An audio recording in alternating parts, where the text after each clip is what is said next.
Kamakailan ay binultahan ni Christopher Min si Vice Ganda kaugnay sa isyo sa komedyanteng si MC sa isang vlog na kinunan habang nagbabakasyon sa Palawan, diretsahang pinuna ni Vice si MC dahil sa umano'y hindi magandang ugali nito kapag kasama ang grupo. Ayon kay Vice, nakakainis ang ugali ni MC na bigla na lamang nawawala at nagpapahintay sa iba na tila hindi marunong makisama. Sa vlog, makikitang humahagulgol si MC habang pinagsasabihan ni Vice na ikinaapikto ng marami, kabilang na si Christopher Min. Sa kanyang programa sa Christopher Minute, sinabi ni Fermin na labis siyang naapiktuhan sa nakita niyang pag-iyak ni MC. Bilang isang ina, damang-dama niya ang bigat ng loob ni MC sa mga sinabi ni Vice. Ayon kay Fermin, hindi mo maiwasang madama ang bigat ng loob ni MC sa mga sinabi ni Vice. Masyado akong naapektuhan para kay MC. Dagdag pa niya, hindi dapat ginagawang contents sa vlog ang mga personal na issue, lalo na kung ito ay makakasakit sa damdamin ng iba. Mas mainam daw kung kinausap na lang ni Vice si MC ng pribado. Umaasa rin si Fermin na maayos pa rin ang samahan ni na Vice at MC sa kabila ng nangyari. Sa kabila ng mga pahayag ni Fermin, nilinaw niya na wala siyang personal na galit kay Vice Ganda. Ayon sa kanya, hindi siya nagtataglay ng sama ng loob at ang kanyang mga komento ay bahagi lamang ng kanyang trabaho bilang entertainment columnist. Yan, nung una kong mapanood yan, maging ang mga kaibigan ko, para bang nagpapa-VIP talaga si MC. Yes. Na parang nagpapaka-diva. Oo. Parang ganon. Kasi si Vice nga naman yung pinakasikat dun sa grupo. Pagkatapos siya si MC, isa lamang sa mga kabig na may tutuloy. Yes. Ni Vice, di ba? Alam naman natin yon. Pero kung malalaman po natin yung buong istorya nito, may mga nakatago po pala itong kwento na hindi alam ng publiko. So, ang ibig sabihin nito, nanay, may na-edit dito. Maraming portion ng Q&A na yan ang na-edit. Katulad yung nung umiiyak na si MC at sinasabihan sila na, ako, I chose to be with you. Parang gano'n. Oo, niya, mas pinili ko kayo kaysa sa pamilya ko. Meron doon nagsabi, kami rin naman pinili rin namin na kasama ka kaysa sa pamilya namin na wala po yun. Pangalawa, yung pagtulog po ni MC, kasi po, nag-private plane po sila patungo sa Coron, Palawan at kumuha ng isang villa. Ang usapan po, nandun na silang lahat sa hangar dahil alas 11 ang lipad ng eroplano patungong Coron. Okay. Dumating si Vice Ganda ng alauna. Alin? Meron bang sumita sa kanya at nagsabi na, Meme, ba't naman ngayon ka lang dumating? Kaninang-kanina pa kami naghihintay dito. Of course, walang may lakas ng loob, di ba? Natural, ang mga bakla, napagod, nagbiyahe, tapos napakainit ng panahon. Yun ang masipag at lakas ng katawan ni Vice. Huwag niyang hanapin sa iba, hindi sila magkakapareho ng kapasidad. Oo, diba? Correct. Tsaka hindi natin alam kung ano yung mga ginawa ng mga bakla bago makarating sa alas 11. Napakaaga nilang nagpuntahan doon na si Vice ay alauna nang dumating pero walang nanita sa kanya dahil sabi nga niya, ako lang naman ang makakapanita sa inyo ng ganito diba? Wala namang maglalakas loob na manita na, ano ba yan, 11 ang usapan, alauna na nung dumating ka.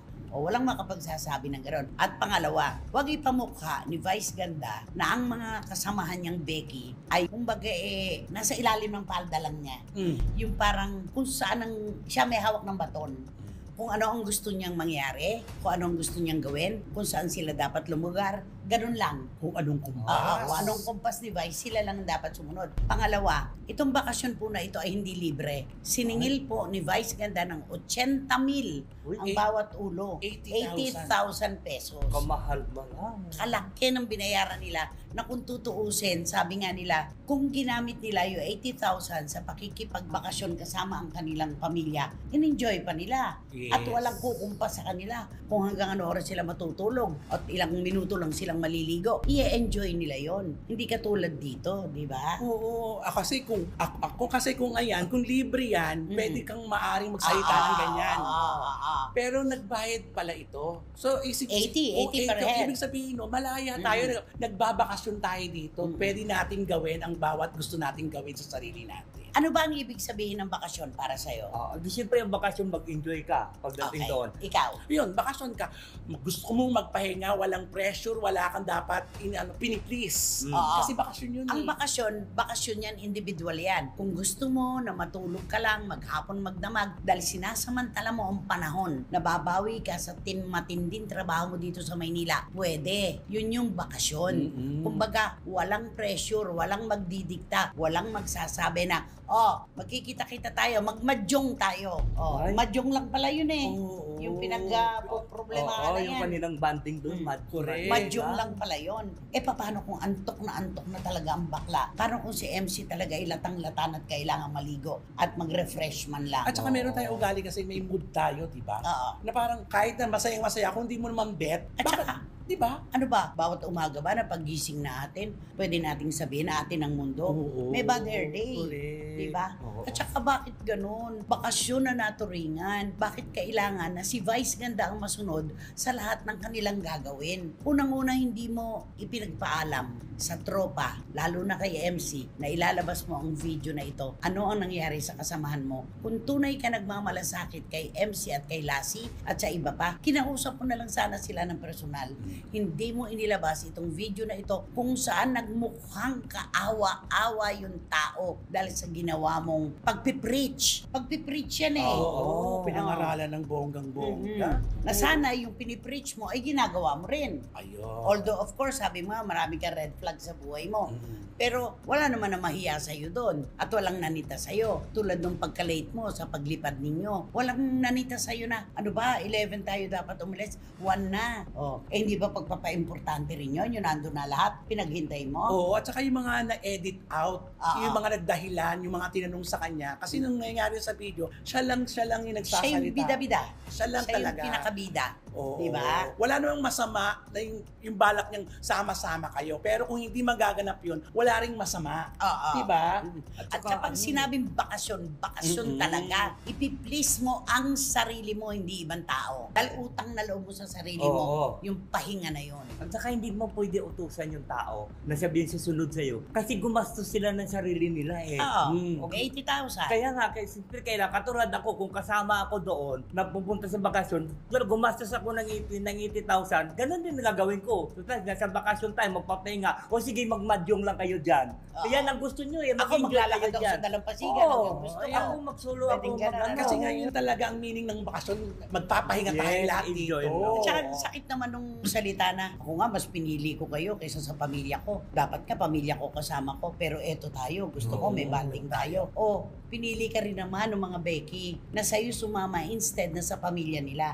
Thinking na yung bakasyon ninyo ay magiging totoong bakasyon, pero hindi naman pala dahil may nagdidikta sa kanila. Magbabanding kayo, madyong. Sa kabuuan ng video tuloy, parang mali tuloy si MC. Si MC talaga. Kitang-kita talaga. Kaawang kaawawa na, nakakaawa na, siya pala yung maling-mali doon sa kwento dito, sa vlog na ito. Dahil nawala yung mga dapat na kumontra eh. Oo. Di ba? In-edit out eh. At saka yung nakalagay doon sa mga comment, napaka-KG naman pala nito ni MC. Bakit sumama pa sa grupo? Kung ganun pala yung gagawin niya. At saka yung pa-VIP, yung sakit nun na. Di ba, pa-diva? At saka napansin mo na biglang umiyak si MC. So, ang ibig sabihin nun, Ang sakit-sakit nun. meron na talaga siyang nararamdaman. At saka yung pagkasabi niya, ba't ganun ako na lang ang lagi mong pinapagalitan? Di ba? Kasi sabi niya, kasi nga, ganito nga ang ginagawa mo. Anong gusto mo? Hindi kita pansinin. Tapos gano'n, ako pa nga anuhin mo na. Yung ganun. Kasi kung totoo na nagmamalasakit siya sa kanya mga puppet natin kung tawagin sila. Ako, puppet ko silang tatawagin. Wala naman silang sariling bulisyon. Hindi sila makakilos nang walang dikta ni Vice Ganda. Kaya mga puppet sila. Sila ay mga clowns. Yung ganun na ang sakit-sakit, ang sama ng loob nitong si MC dahil pamdaigdig na kahihiyan niyang nangyayari sa kanya na yan. Kaya pala yung tawag kay Vice Ganda ngayon the Vice Giant. The Vice. Hindi. Ang alam ko naman, I me ang tawag sa kanya. I me and myself. Kasi nga, Sa lahat. narcissistic, di ba? Napaka makasarili. Siya lahat. Ako, akin, ito. Ganon. Walang karapatan ng iba. Nakakalungkot lang talaga to. Sana kasi naging kung pinalawas ito, dapat lahat ng usapan nila hindi nag-edit out maganda para maintindihan ng tao na may pinanggagalingan yung kwento. Hindi lang yung side lang ni Vice na gusto niya mag-banding tayo sama-sama. Yun lang ang punto dun eh. Paano na yung naramdaman ng iba? Huwag po nating isipin na nai-insecure itong si Vice Ganda kay MC. Kasi malayo naman po ang distansya. Malayo po. Nangangarap pa lamang si MC samantalang siya ay may sarili na siyang trono. Huwag nating isipin yon. Pero totoo na nai-insecure si Vice Ganda sa iba. Katulad nung nag-absent siya sa Showtime. May pumalit sa kanya. Yun ang gagaya kay Chris Aquino na magaling, inumiilis. Ay, yung Chrissy ba yung Chrissy? Chrissy Aquino. Chrissy Aquino.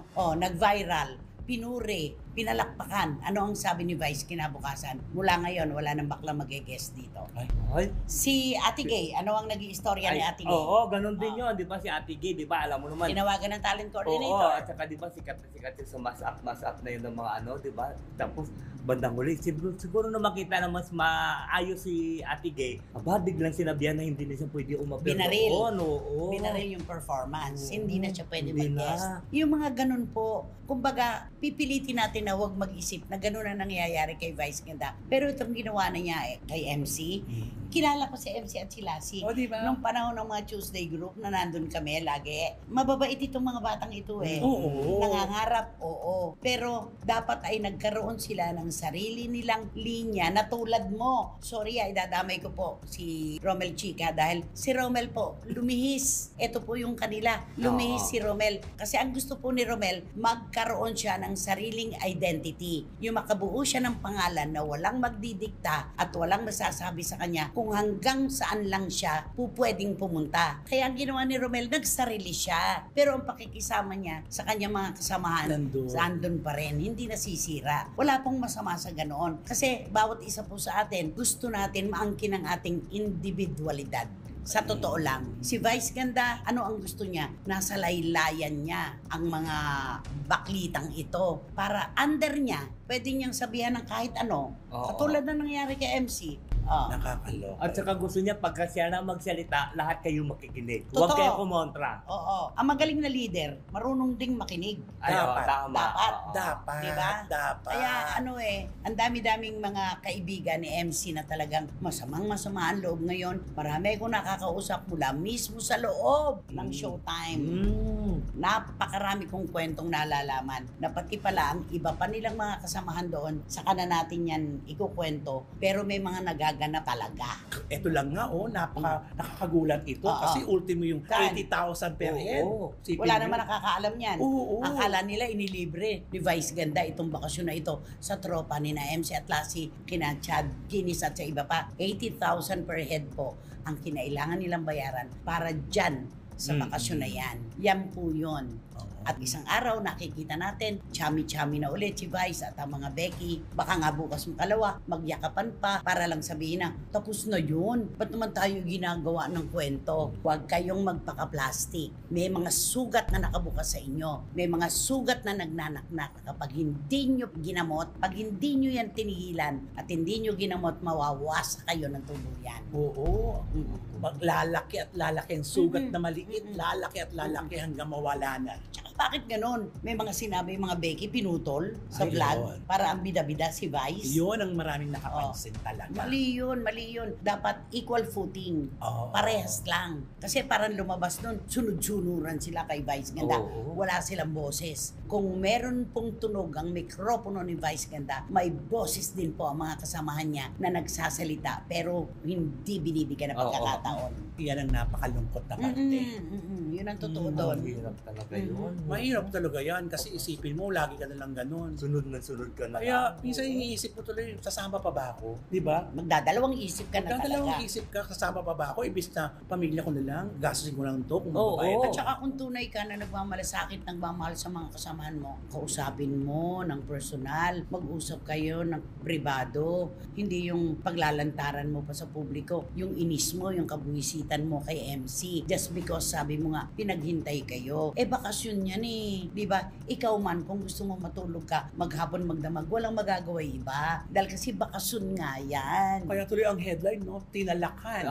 Vice, tinalakan. Hindi, may parang ano ba yun? Bakit ganun? Kaawa-awa naman. Ngayon ang feeling ngayon nila kasi ng mga nakapanood na feeling niya si Vice ang gumastos ng lahat noon, di ba? Yung mga nakapanood ng video, siguro kaya naman ni Vice talaga kasi siya ang gumastos ng lahat. Saka mabait sila si at saka si MC. Tahimik yung mga yan, hindi naman sasalita yun. Sana man lang kung nagbago eh. Pwede mong sabihin na nagpapaka-VIP. Correct. Nagpapabiba, di ba? Ganon. Hindi naman po sila nagbago. Wala lang po talaga silang karapatan na kumanlaban sa isang Vice Ganda. Dahil ang feeling nga ng lahat, nasa laylayan lang sila ni Vice Ganda. Mga puppet lang sila, di ba? So, abangan natin yung hindi pinutol, yung unedited. Dapat yun ipalabas. Dapat ilabas yun. Oo, dapat yun na lang ang nilabas. Kaya kung ano yung sasabihin ng mga tao, at least nalaman nila yung buong kwento na, ay, dapat kasi meron ganun. At meron akong source na nagsabi sa akin na matagal magtampo si Vice Ganda. Hindi kanyan susuntukin sa ere, pero kukurut-kurutin ka. Hindi ka bibigyan ng moment. Hindi ka bibigyan ng pagkakataon. Bobonsayin ka. Hindi ka lalaki. Yun lang. Ay nako. At yan po ang ating showbiz updates. Para sa karagdagang mga showbiz updates, huwag kalimutang mag-follow, mag-like at mag-share. Maraming salamat po.